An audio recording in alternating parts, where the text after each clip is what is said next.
In the story Night, we are still trying to answer the essential question, what does it take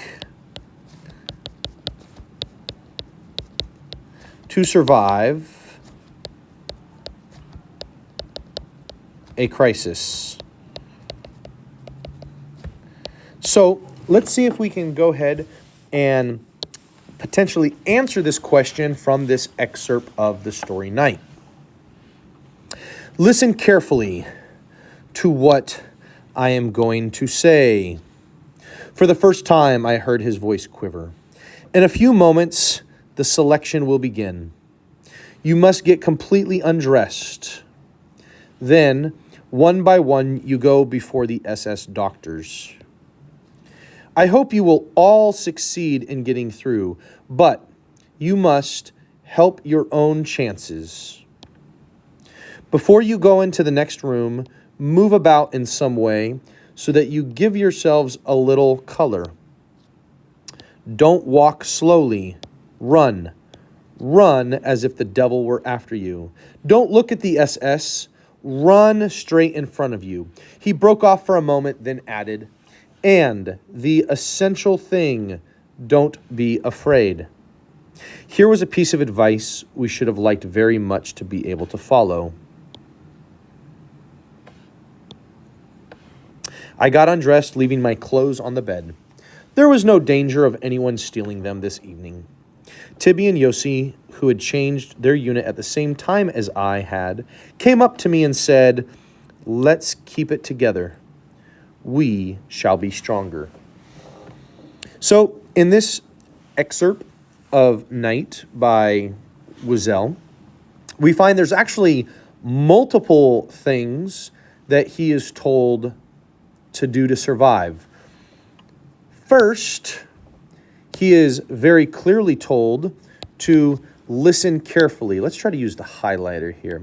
To listen carefully to the following advice. Secondly, part of the instructions is to get undressed, to go before the doctors, but, that's a key word here, but you must help your own chances.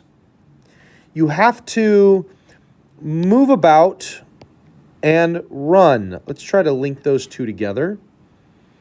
You have to give yourself a little color. Run. And the essential, that is a huge, important word. The essential, the main, the most important. Not to be afraid. This was the advice. Further, he's got his friends, Tibby and Yossi, who come, who ask to keep together, for we shall be stronger. I.e., there is strength in numbers.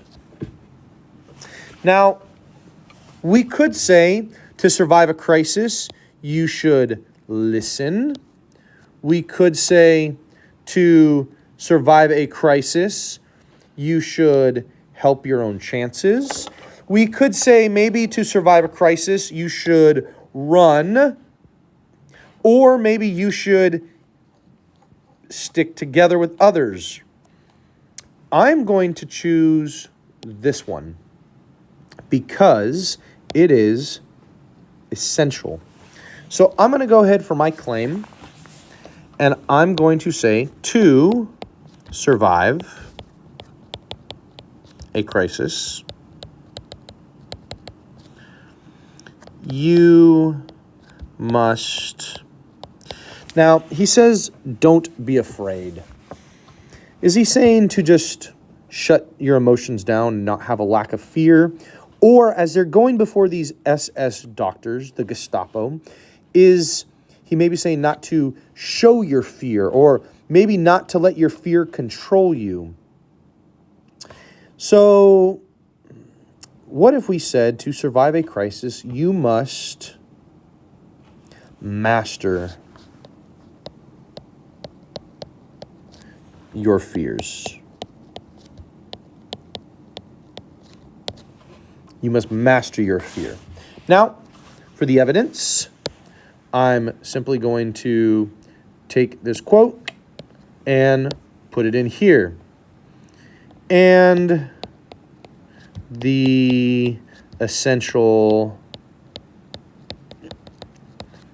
thing, and you guys can go ahead and fill that in with the citation, or Zell, Wiesel, and I do not have the page number, so I'm going to put the source, which was on Actively Learn. Now, for the reasoning, we need to explain how mastering your fear, how not being afraid is going to help you survive.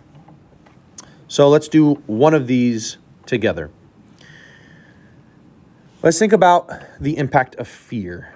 What can fear do to you? Well, fear is an emotion. Emotions are all in our head. So let's still try to focus on this, maybe this mental component. Fear can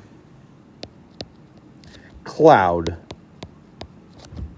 your judgment.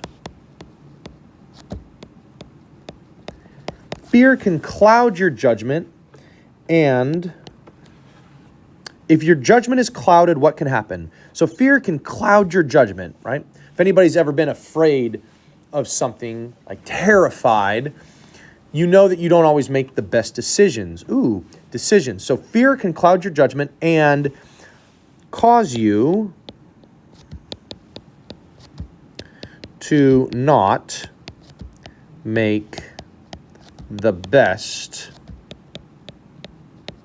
decisions. Great. Now, we need to continue talking about this.